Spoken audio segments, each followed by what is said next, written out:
Hey guys, we're back again. Sisa Konka, we are busy conquering today. And as I've told you, the reason why we're here is because we're securing the bag. And this is with Casper Nyovest. I know, we are boxer, but it is also brought to you by Liberty. I've got the lovely Sibu Mabena next to me. Guys, I'm telling you, bring the big ones only. Hi Sibu, how are you? Hey, Miss Mandy, Miss Shlangu. How are you? I'm happy. I'm happy to be here. Man, you know, I saw you yesterday. I'm seeing you again today. Yeah. Nah, tomorrow, no, we're chilling. So actually, we're at FKJ tomorrow. Okay, That's all. perfect. I Yeah. see you there, babe. Okay. I can't wait. So tell us why you're here today. So Casper, Teely, they invited me to come and share a little bit of my journey from being a business owner in the arts. So I think it's, just sharing a little bit about how to turn your passion into a profit is kind of what we were talking about earlier. So that's why I'm here. So, I mean, for someone like me, Yes.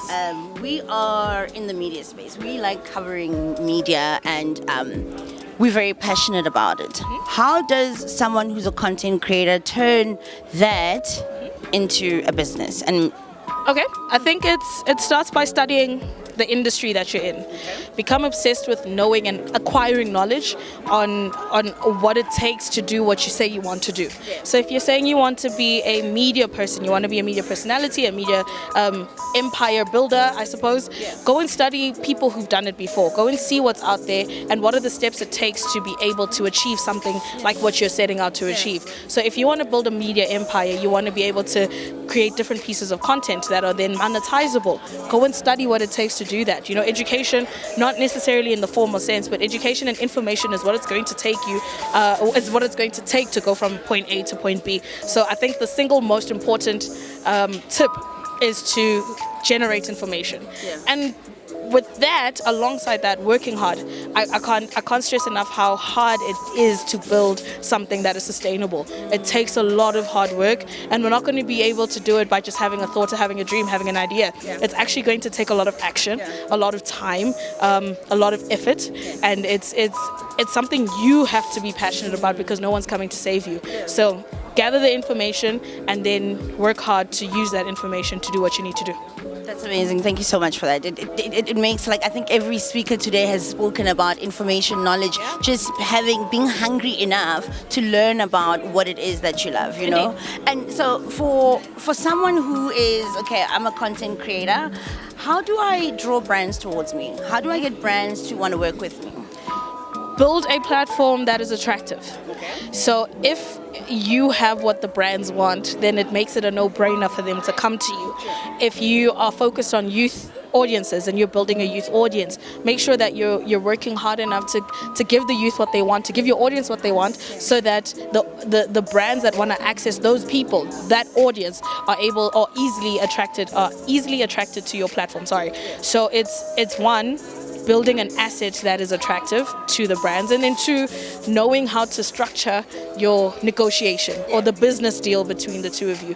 Knowing that this is how much I charge for what I've built. This is how much it costs me to create my content. This is how much effort I've put into what I've built, and this is what I value my platform value it at. So if you're able to answer those questions to a brand that does want to partner with you, I think it becomes a little bit easier to be able to negotiate the business terms of any brand collaborations you're going to be doing. And I think three, it's to also be a business that is ready to do business with other businesses.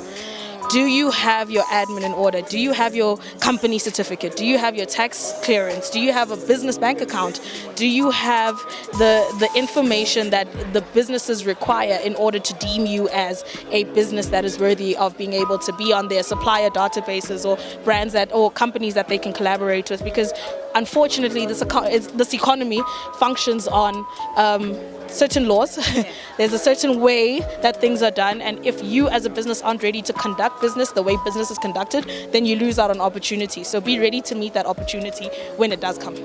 But I guess in business, as you start, I mean, you fall, but you get up. There's obstacles along the way, and you get up because, I mean, you started as a dancer, and then you moved over to being a brand manager. Or, no, you've got your own company. Let me fix this. Okay, this is called Duma Collective.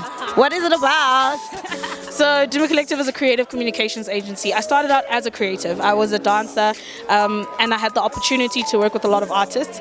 I also had the opportunity to work with brands. So I started creating a bridge between the artists and the brands. I worked in eventing as well. I did a lot of social media. I was an early adopter to social media. So I built quite the runway in understanding these social media platforms that brands wanted to start participating in. So I took all of these different things that I was doing as a freelancer / individual, and I started a company, and I registered a business and was able to package my services in a way that made sense to big corporates. So I think 5 years later, I'm now able to say that I run a organization, a business that is a tax-paying business, that is one that can employ 47 young creatives permanently, and I work with hundreds of freelancers as well. So it's that I turned my passion, like I said, which was the arts and communication, and I put that together and formed a profitable business in Duma Collective. So if someone wants to use your PR services, how can they get a hold of you? So our website is there, dumacollective.com. We are actually available everywhere, on every single communication platform you could imagine. So if you just Google us, we're there. And depending on what you're asking for, what service you're asking for, then we will quote accordingly and can meet you at your need. So at the end of the day, we are a business and we service clients who are able to afford our services. And if we can't supply to your need, then we'll recommend other people who can. And what's the future for Duma Collective? Oh, it's continuing to build towards being an oasis for African creativity to flourish.